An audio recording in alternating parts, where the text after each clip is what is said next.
My first question to you would be, do you all know that what is stress? By the way, feel free to unmute yourself and put on any kind of opinions out. You guys can raise your hand and someone from the moderators, they'll get you on the board. Okay, so feel free to speak, feel free to ask questions, feel free to say anything. My first question over here would be, what is stress? Stress is the feeling of having an overwhelmed emotion. Overwhelm means having an overflow of emotions. It can be anything. It could be a good emotion, stress because of a good emotion, stress because of bad emotion, stress because of being pressurized. As you can read it over here, stress is an unavoidable aspect of life. It has a helpful use at times. Stress might inspire you to push harder at your job or run the final mile of the marathon. You would be reading a line or two that would be speaking positive about this stress. Then why are you having a seminar that says we need to manage this stress? As I told you, stress is a feeling of being overwhelmed. It can be any kind of negative emotion or a positive emotion that pressurizes you at a point that forces you to change or alter your actions. How can we get stressed? And what does happen when we get stressed? Stress can be got by a person for feeling overwhelmed. Imagine you have a deadline to follow. Imagine you have a deadline to complete and you cannot do it. Imagine there's an examination, you spend most of your time on Netflix or any kind of OTT. And now you're worried about the exam. You do not know what to do in that situation. That cluelessness of the situation can cause stress. It can be any type of physical or emotional or psychological strain. The way that our body reacts to stress is how it affects our life. At times, stress leads to anxiety and anxiety leads to depression. Stress can make us work into uncomfortable situations. Ask me how. I think you all would be of a studying age, definitely, in a schooling time. So you would be having your deadlines for examinations. You would have to cover a particular topic or a particular subject in a particular time. Has it ever happened to you that if you fail to match that deadline, you're stressed, or in easy words, you're worried about something? You're worried that how to handle it, how to reach the deadline now in time. That is stress. The moment of fear, the moment of being overwhelmed, the emotion of fear, the emotion of feeling that what to do next, the cluelessness, it is your stress.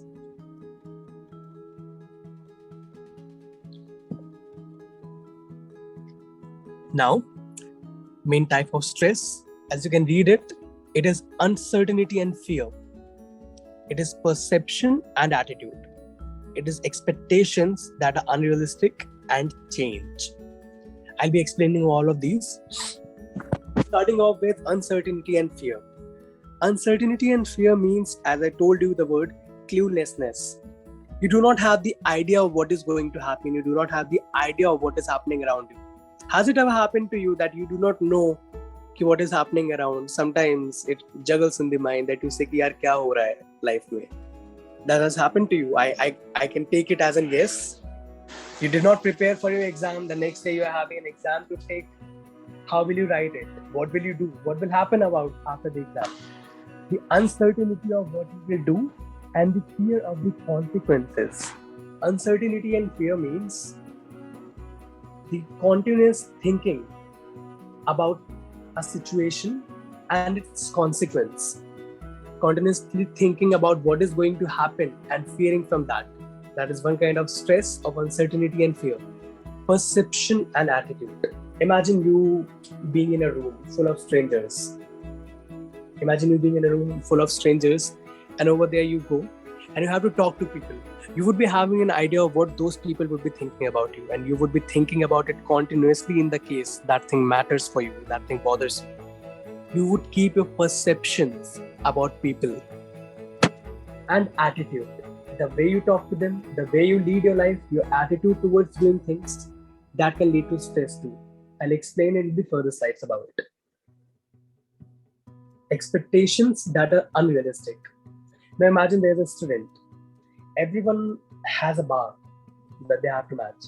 I am not saying that people cannot change into something amazing, but everything has baby steps to be followed.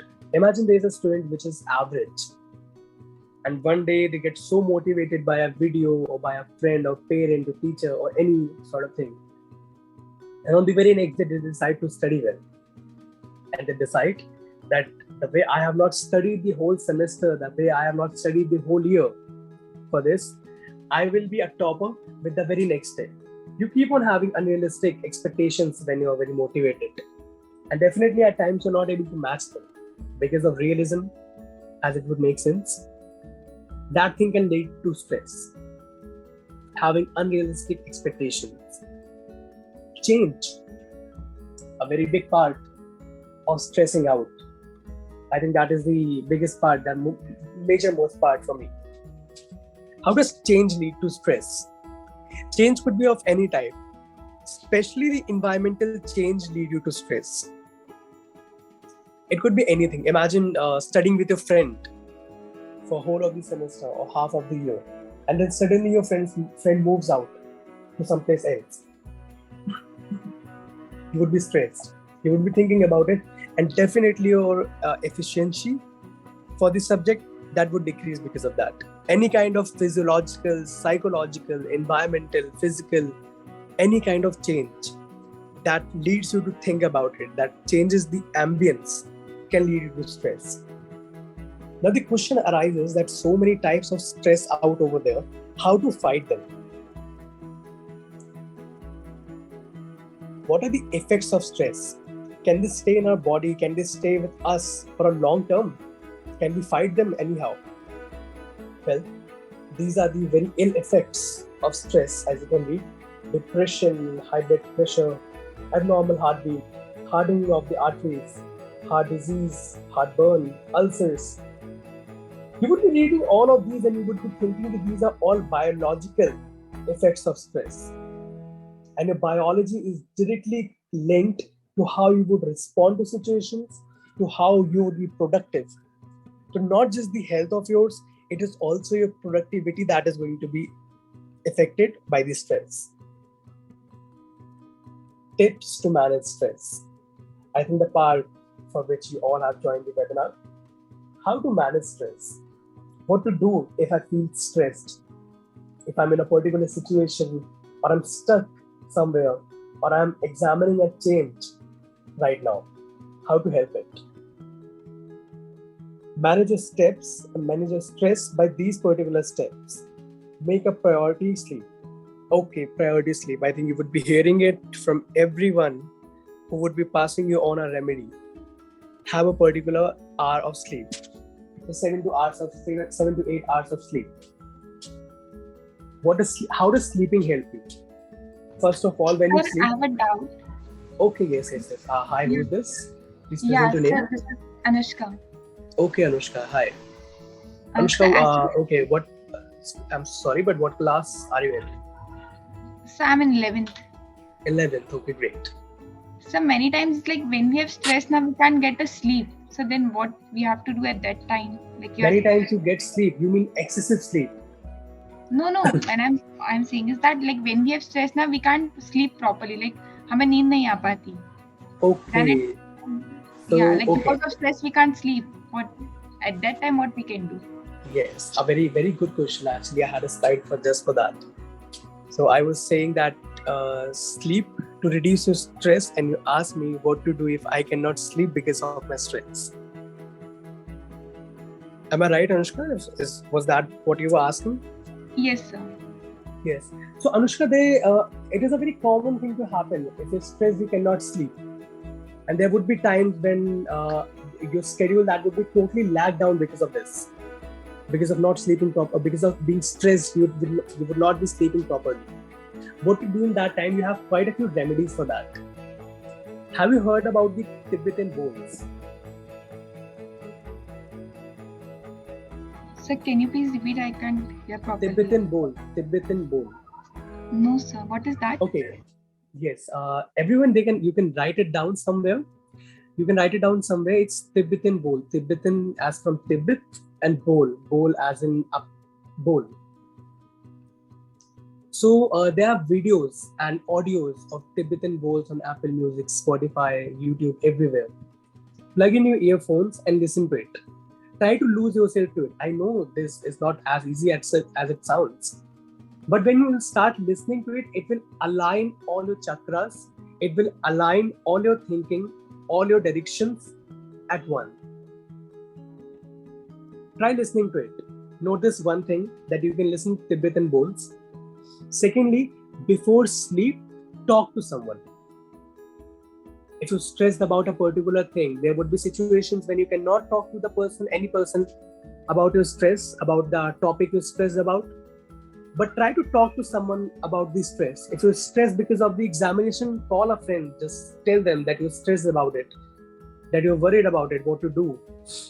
And you will be working on it better than today on tomorrow. Talk to someone about it. By this, what you actually do, you know that someone is there to whom you can pass this on. You're not alone. You won't feel abandoned. Then sleep. Has it ever occurred to you, Anushka, that you sleep better after talking to someone? Yes, sir. Many times it happens. Like when I'm in stress, I call my friend, like best friends there are. So they help me, like, yeah, you can do this. Like they motivate me, and like many times it's a self-doubt come in a way. Like, Great, exactly. Having fear around you, it motivates you, it comforts you in many ways. So sleep is all about comfort. When you sleep, you're definitely in a comfortable position for yourself, right? So talk to someone, listen to music or listen to Tibetan bowl. I'd rather say do not listen to music which has lyrics or words to it, but has instrument. So listen to instrumental music. Try to listen to something that has only the soft tone or any kind of tone that you like. There would be times when you would be listening to music and you would be sleeping, and after a few hours you'd wake up just remembering the tone, or you'd wake up to another song. That is how it works. Tones stay with you. Tones calm you. Just the instrument, just the idiom, it calms you, it soothes you. The main motto of sleeping to reduce the stress, it is to soothe yourself. It is to ease yourself, ease your mind, release your mind into something. Do not put much pressure on your mind. If there are lyrics over there, definitely you'll understand them. You'll think about them. You'll put yourself in these situations, imagine the lyrics or whatever. It's a human brain. They can do anything with the words. So try to listen to instrumental music. Try to talk to someone before the sleep. Try to have breathing exercises before sleep. Try to have thinking exercises before sleep. When you're about to sleep, try to wink at times. Wink for 1 minute. Your eyes definitely would get tired by that, and they will force you to sleep. Force yourself to sleep. I know that there would be time when you would be stressed, and there would be many people around who are stressed on regular basis because of some or the other problem going on with their life. So if you cannot sleep, give it some time. First day you will struggle with the sleep. Second day you will struggle. Maybe third day it will ease a little. Maybe fourth day it will ease a little. It will get better with time. As I said, we have to take baby steps. Okay, Anushka, is that clarified? Yes, sir. So one more doubt was that like many times overthinking is also there. Like we try to cope up with the stress, but that overthinking strikes our mind and we can't sleep. Like, yeah, I think music also helps, but what about like what we can do for overthinking? See, I wish there is a very beautiful chart that I know of. When I overthink, that is my mantra to get out of it. There are many different things that you can do, but what my mantra is that take a situation and put it in the center and think that is your problem. Okay, for instance, say your problem is that you cannot name any problem of yours, Anushka. So kind of like we can take financial problem or like a family problem is there. We overthink like we can't do anything also, but okay. See, first of all, it's a very personal thing to say, but all the problems, they have one or second way out of it. So in some way or the else, everything sorts out. I'm not saying today, not tomorrow. It may take some time, but things sort out. So what do I do for instance, the financial problem? If I would be having this thought in my mind that I'm having some financial crisis right now and I'm stressed because of that, so I would direct my mind into two directions. One would be, can I do something about it? If I'm having a problem, say financial problem, or say problems related to studies, that my syllabus is it's all torn up, I am not able to cover it up. So can I do something about it? Can I help the problem? Can I get a solution out of it? Can I work on it? If yes, I can help it out, then why worry? Why to be stressed? Why overthink? And if no, I cannot help it, then it is going to go in that direction anyways. Then why worry? Now you would be thinking that yes, it's going to go in that direction anyways, but I have to stress about it because its impact is on me right now. I'm suffering from it. But some things in life, some things around you, they're not in your control. You can't work. Try to think about a positive solution out of it. If you think that financial problem is the problem, then try to think about a way that you can come out of it, not in the current term, but in a long term. That could be anything for you working, for you educating yourself, you becoming a better person and earning for the whole family, earning for yourself. Or if it's about studying, so try to think about you will work harder from now, you will do it better. If you're overthinking about the negative aspect, start overthinking on the positive aspect. Start overthinking about what better you can do. Be unrealistic about it. Think about the longest term you can think of. And make a plan, make a chart about it. Start working on it. Overthinking is not necessarily in the negative direction. If you're thinking about negative consequences of a particular situation, you can also overthink about the positive consequence of a particular situation. If that makes sense to you, Anushka.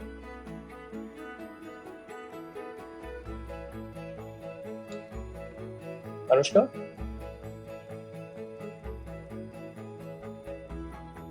Yes, sir. Okay. So, did that help a little bit? Yes, sir, very much. Okay, I'm very glad to hear. Anything else you want to ask about it? No, sir. For now, that was only my question. Okay, so thank you for stepping up. I'll continue with the presentation. Secondly, it is fit exercise in every day. So when someone says be fit, exercise, they do not actually mean to have abs, to have all the lean muscles, to have all the protein around you. It does not mean really that. It means to keep your body moving enough so that it does not get lethargic. It does not get prone to laziness. You just keep on moving. The way when body will move, when you will be exercising, even if you're running for 5 minutes, even if you're jumping or clapping hands, or you're working or stretching or twirling or twisting or anything, yoga, morning running, anything, that means that you're moving your body. That means the blood circulation is going better. That means healthier blood is reaching in your mind. That means you're coming out of the stress psychologically. Everything in this whole topic, in this whole webinar that we are going to talk about, it is related to psychology. And psychology get affected from the biology. So it's very obvious. If you sleep well, if you exercise daily, that is going to help you to manage your stress. That is going to help you to come out of a stressful situation. Hydrate. A very important thing, hydration. What does water do? Water keeps your skin healthy. Water keeps your mind healthy. Water keeps your blood purified. Again, as I told you, psychological things are helped by the biological parts. So these three, sleeping, exercising, and hydrating yourself, these three are the biological steps that you need to take in order to help yourself for that. Come out of stress, to manage your stress, to manage your anxiety. And stress cannot be managed in one day, guys, I tell you. If you're stressed and you feel like you had a good sleep or you exercised for a day and you drank ample water, enough to use the washroom for 3 times or 4. So you cannot just see immediate results. Everything is a process and you have to trust the process. I say this line very often to everyone I meet, just trust the process. Be consistent. Do not be extreme. Like if you're hydrating yourself with gallons and gallons of water. If you're exercising, you're hitting the gym and not coming out of there for 5 hours and then expecting yourself to ace an exam. It's not going to happen. Do not be extreme, but be consistent. Take baby steps, do little things, but be consistent.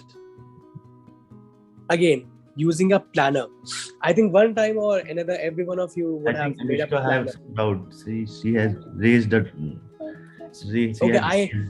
I cannot really see the hands as I'm having the presentations open right now. In the case you have a doubt, it's okay. You can unmute yourself and you can speak. So many times, like when you said that like we have to be consistent. So my doubt was that like many times we have like demotivated. So at that time we can't be consistent. Like that time we can't force ourselves to work, like force ourselves to study or whatever work we are doing. So at that time, what we can do?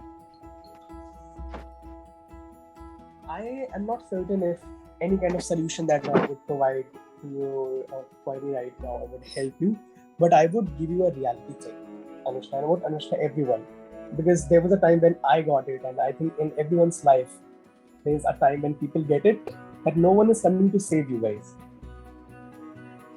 No one is ever coming to save you. People are going to be over there. They will be your dear ones, your loved ones, people who will care for you, but they're never going to save you. You are the only one who's going to save yourself. If you're stressed, if you're an overthinker, if you're demotivated, if you're lacking motivation, there would be one point in your whole journey, be it preparation or be it achieving any goal. There would be one point when you would realize, no, this is high time. It's a bar. I have to come out of it. That time you'll start doing it. That time you'll lose the motivation. But what if you have to do it today? What if you have to be motivated today? Then again you have to give yourself thoughts of everything positive. And you have to realize that no one is coming to save you. Your own superhero. You're the one who's going to work for yourself. You're the one who's going to talk with yourself. You're the one who's going to bed with you. You're the one who lives in your mind. And you are the one who cares most about you rather than anyone else. So you have to realize the fact. The sooner you realize, the sooner you will be motivated. The sooner you will feel that, yes, this is the point where I have to work for myself. This is the point where I have to step up a little bit more. Where I have to stretch myself a little bit more. I have to go hard on myself a little bit more. I don't think so. I've heard stories of luck much. If you feel demotivated, try thinking about the things. Try thinking about yourself as a successful person. Try thinking about yourself as a person who you will be when you're not stressed or when you're out of the situation or any kind of problem that you're in. If you're stressed about any kind of problem, be it your exams or any family issue. Get on to the fourth point for it, using a planner. So I was saying in every point, every one of you, in some point or the else of your life, you would have made a planner, a timetable, a diary, dear diary, something like that, something to write your day about, something to present the whole situation into. You would have done something like that. But many of them did not work. Maybe none of us work. What to do, how to make a planner. Planner is a very good thing. People manage it, people make planners, but how to manage a planner, how to make a planner, what to write in that. What I do, I cannot go a single day without a planner. When I sleep at night, I open my phone, I make columns onto it, tick boxes, and I write everything that I have to do the next day. And at times there are things that I'm not able to do in the current day, so I shift it to the another day. So you have to just follow this. This is a very common habit. It's a very non-debatable habit. It's nothing to do. You just have to go to a diary. Have any paper or pen or any kind of screen, any application. There are many applications like this. There's this application known as Google Keep. I use it, Google Keep. So you can have a tick box option over there. You can select on it. You can put whatever task you have to do. Do it before you sleep. If you do it before you sleep, what will happen? When you sleep, you'll know what kind of task you're left with. You're not in an arbitrary volcanic scenario where you do not know what to do next. When you wake up, you know everything that you have to do. Your day will be designed by you, and that will help you. And the more managed you are, the less stressed you are. I hope you guys agree with this. So let's get thorough with it. Make a sleep priority, fit exercising every day, hydrate, and using a planner. My favorite, using a planner. Keep these points with yourself. Take a screenshot or whatever, and try applying them with yourself, and I'm certain they will help. Putting them next. Exercise and relax your muscles. I think I already explained a lot about it. Why does it do that? The blood circulation, the healthy body, being consistent and not hard on yourself, being consistent and not extreme on yourself. You can read all the points over here. I'll read them for you. Regular exercise is one of the most effective ways to relax the body and mind. Plus, exercising will lift your spirits. However, in order for it to pay off, you must do it frequently. And I would like to change the word frequently with consistently. Stretching, as I told you, start with stretching actually. Enjoying a massage, taking a hot bath or shower, getting a good night's sleep. Everything has been already explained. I hope you guys agree with this too. I mentioned a word name as breathing therapy. It's take a deep breath and eat well. Eating well. Eating well will what you ingest. Have you ever heard about this quote? You become what you eat. Okay? You are what you eat. What does it mean? Why is it said like that? Why is it a myth? Why is it a legend? It is said because it is true. You are what you eat. It's not like if you're eating a fruit, you are a fruit. It's metaphor. It's metaphorically said. Metaphorically, it means you are what you eat means if you're eating good things, if you're eating fruits, if you're eating vegetables, if you're eating green, that means definitely you're ingesting everything that is nice in them. All the vitamins, all the nutrients, proteins, and that is going in your body. That is helping you in a positive way. That is going to your brain. That is making your brain more effective as an organ. If you're eating things like sugar and a lot of starch, or ingesting tobaccos or nicotine, then that is going to your mind too. That is making it slow. It's slowing it down. So eating well is a really important part.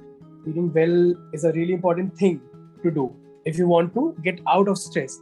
And all these things that I'm explaining, these are for long term.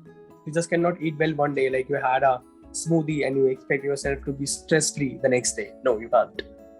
You have to be consistent with it, consistent with all of it.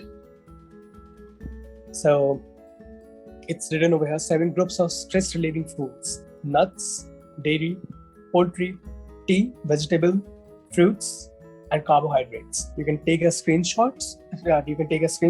Just the name of the foods. Taking a deep breath. Taking a deep breath, it just means to calm yourself. By calming yourself, I mean sometimes you will be feeling when you're about to do something, when you're about to write something as an examination, or when you're about to start something new, you take a deep breath. Why do you do that? You do that to calm yourself. Close the eyes, you take a deep breath, and then you think, let's do it. That is only to calm yourself. When you take a deep breath, you calm yourself, you let the fresh oxygen go in. You're soothing yourself. So soothe yourself at times. Treat yourself with good air. Take a deep breath. Do the breathing therapy. Sometimes there are many yogas for this, based on breathing therapies. You can Google them. I wish I had included them over here, but I am not certain if I did. So you can Google them. There are many yogas of breathing therapy. They all are stress-relieving yogas. So do the breathing therapy for like 5 to 10 minutes a day, and you'll definitely see the results out of it. It's written over here. Sit with your hands in your lap and feet down on the floor in a comfortable position. You can also lie down. Everything, all these steps of these, they are for yoga only. You can check out different kind of yogas for breathing therapy on Google, and they will help. I hope you're noting down, or I hope you're taking a screenshot, at least putting these things in your mind. Okay? Take a break and included a hobby. Oh, this is one of my favorites. Hobby. Many of you would be over there who would not be having a hobby. It's like me. It's me. I don't have a hobby. But there are things which I like to do, which entertain me, which are positive for me, which lead me in a good direction. Again, I would like to check it once if I'm audible. Am I audible right now, guys? Yeah, you are audible right now. There is no issue of voice, I think. Okay. Great. I just wanted to check it once. So, as I was saying, there are a few things that I like to do. There are a few things that make me feel happy. It can be my phone as well. It can be talking to one of my friends. It's not all the archaic things like meditation, yoga, and Tai Chi what I have written over there. Yes, yucks, that only I have written formally. Just listen to me, don't trust on it. So there are quite a few things that I like to do. I like to watch movies. I like to talk to my friends. I sometimes like to scribble. I like to cuddle my dog. I like to think about what should I do next. I like to schedule things, and weirdly, I do not know if anyone of you is Friends fan, but I'm a big time monitor. I like to clean. These are my hobbies. I don't have a particular hobby, anything described and put into the hobby folder. I don't have it. But I like things which keep me entertained, which keep me going. The things I like doing. Do them. They will help you. Because they are making your ambience better. These things, these small things, they definitely help you with the stress. So take it, whatever it is. Just realize what is your thing. If your thing is talking to people, if your thing is going to a club, if your thing is talking to parents, if your thing is cleaning the house, if your thing is scheduling a book, if your thing is collecting fancy stationery, just learn about it, whatever it is, and do it. Do it if you can. That will help. Talk about your problems. As I told you, this whole session is going to be psychological. So, talking is the biggest psychological remedy a human can offer. When you talk about your problems, you feel comforted, you feel warm. You feel like there's someone or the else around you who can take care of you. Even if they cannot solve a problem, even if they cannot come up with a solution, at least you know you're not alone in that. You know it's not you alone who's fighting it. It's not you alone who would know about what happened to you or what is happening to you. Self-talk is a good thing. I self-talk to myself a lot of times. In fact, all the times I self-talk to myself. I'm always a third person talking to myself. Do that. That is therapeutic. If anything is lowering you, bowing you down, if you're bestowing in front of anything negative, talk to someone or the else, anyone, any friend of yours, any teacher of yours. Sometimes talk to strangers. It's like that one kid in your class to whom you never talked, or that one friend of yours that has been too long talking to them. Talk to them. Talk to anyone, someone, anyone. Just talk to a person. If the things go south a lot, consider therapist. Consider to a person. Therapist does not mean therapist. When people hear about the word therapist, the first thing that comes in their mind is, okay, this person is mentally ill. It's not like that. Therapists are for many reasons. I once went to a therapist, I think when I was around in class 12, I once went to a therapist because I did not want to talk to anyone else around. Everyone around myself, they seem somehow or the else uninteresting to me. So I did not want to talk to them. So I only went to a therapist just to talk to them. I had a therapist in my school. So I went to a therapist just to talk to them. So you can go to a therapist. I mean, if you're having that availability with yourself in schools or anywhere, any educational club, anything, if you're having that availability, talk to them. Talking to a stranger, talking to a friend, talking to a therapist or a parent or a guide or a teacher, anyone. It takes you from I and me to us and we. And that is a really big change for your mental health. Always consider it. Never think that you are the one who can solve, never be the lone wolf. Lone wolf, being a lone wolf, it can help you standing on the ground, but it cannot push you forward. To push yourself forward, you need people. You need people to talk to. I hope that helped. And I was waiting for a question from Kushi again, but okay. Go easy on yourself. It's a very contradictory thing to say, but if you're going too easy on yourself, then go hard on yourself, and if you're going too hard on yourself, then go easy. Sometimes people push themselves a lot, even off the limits, just doing and studying, being on the table with the notebook and scribbling the pen, something or the else, learning, writing, solving maths. If you're pushing too hard, relax if you're stressing about it. Spare 1 hour or half. Give yourself some time. Determine your problem, because your problem can either be because you're too hard on yourself or because you're too easy on yourself if it is related to academics. You would be stressing a lot, I'm studying a lot, but nothing is happening. It means maybe you're not studying the right way, but you're studying a lot, you're pushing yourself a lot, you're too hard on it. Or maybe you're not studying at all and nothing is happening. So it's only happening either because you're going too hard on yourself or too easy on yourself. Just do the opposite in a light way. Do the opposite for a while and see the change. If you're having, as it is written over there, determine the primary sources of stress in your life. Determine if you're too hard or you're too soft on yourself. Is it your job, your commute, or your homework that's the problem? If you can figure out what they are, see and get rid of them, or at last lessen them in your life. It can be your job. It can be definitely your job. If your job is to study for 10 hours and you're studying for 7 hours, then it means you're a little easy on yourself. Just tighten it up a bit. Study for 1 more hour or half more hour and try to increase it slowly with baby steps, as I said. Just figure it out and work on it. Just do the opposite. It's really easy to do. If you're having trouble figuring out what's causing you stress, try maintaining a stress journal. As I told you, maintaining a journal and a planner over there. Try maintaining a stress journal. Make a note of what you feel most worried about and see if you can spot a trend. Then figure out how to eliminate or mitigate those triggers. Again, the table that I talked about. If I can help it, can this be solved? Yes or no? Try to make that table everywhere. I can send that table on the group, and definitely someone or the else who would have assisted you to this webinar, they'll serve you the table for that if you'll ask for it. Get rid of your triggers. There would be a triggers for something like a friend talking to you, or maybe someone calling you a weak student, or someone expecting a lot from you. Anything out of that could get triggered. So try getting rid of those triggers. Try thinking less about it. Try getting okay with it.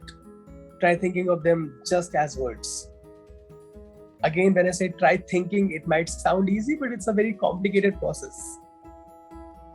And I said this whole webinar is supposed to be a psychological process, a psychological journey that you all are going to go through on your own. So determine everywhere, in every slide you would see, determine the primary source of stress in your life. Triggers are a big source of stress. If a trigger is that you may fail in the exam, if a trigger is that someone said something or the else to you, if a trigger is that a friend of yours or a parent of yours fighting, figure that out.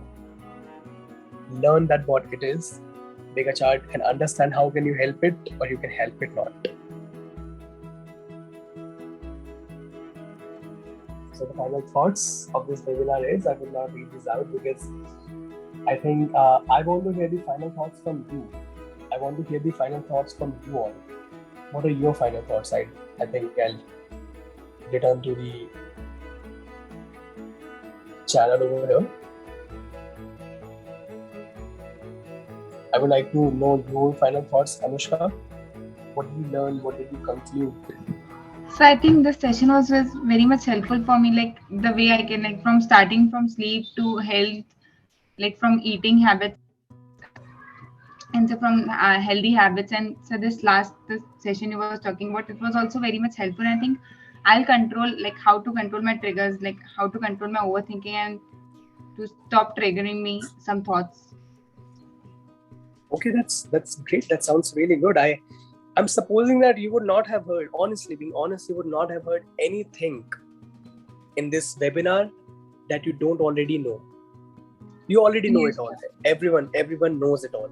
But just talking it out at one place at one time as a topic, it helps a lot. Maybe thinking that as a reason you all joined over here. Yes, sir. Yes, so thank you, Anushka, for sharing that. It was very sweet of you to share it. Gauri, how was it for you?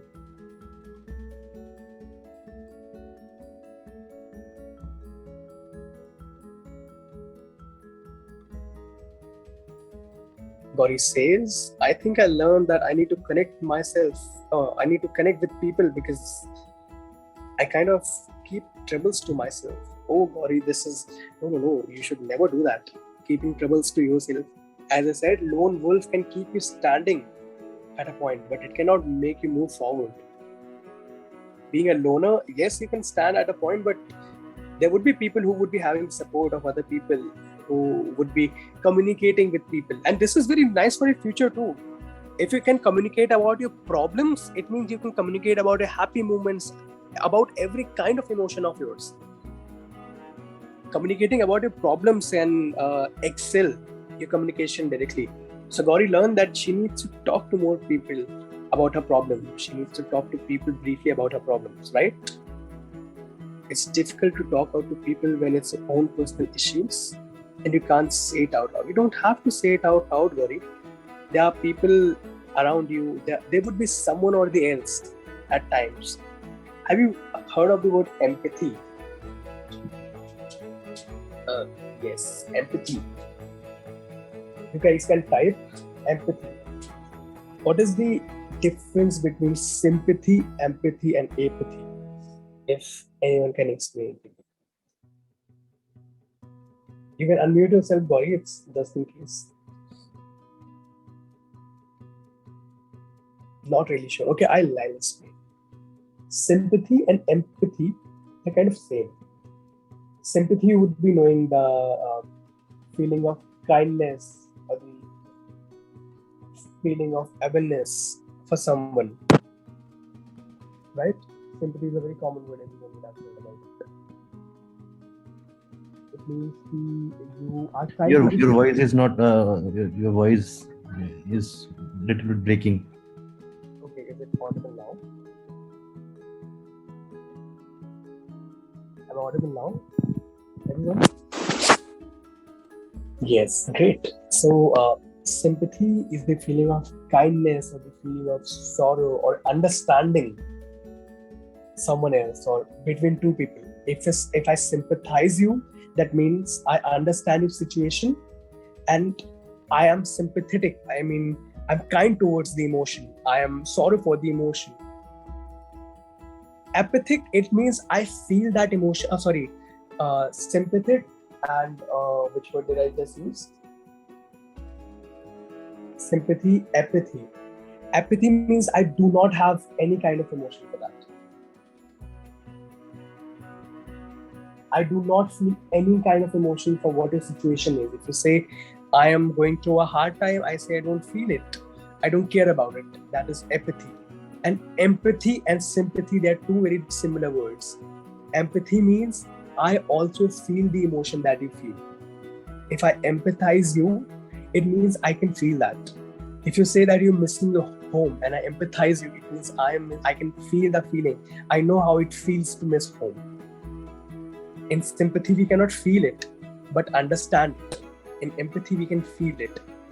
So talk to someone. I definitely you will someday or the else, if not right now you have them, but definitely someday or the else, at some time or the else, you would be having people around you who would empathize you. Look for the empathizers. Become an empathizer. Become a sympathizer. Become what you seek for, and definitely you will attract the similar kind of people. Sympathize everyone and empathize the people whom you think you are close to. And they will, I feel like writing helps the journey. Yes, writing the journal will definitely help. If you cannot find a person, to talk to, make a diary. There's a reason we call it the Dear Diary, because when it has all your secrets, when it has all your problems with you, it becomes dear to you. So talk to people, empathize people, look for people who empathize you, maintain a journal, eat healthy, be healthy. Try to think about the full stops of a problem rather than the commas of a problems. So I hope with this, very welcome, Khushi or Gauri. So I hope with this, I'm supposed to wrap up the whole session. It was supposed to be there for 30 minutes, but thank you for the coordination of you guys. We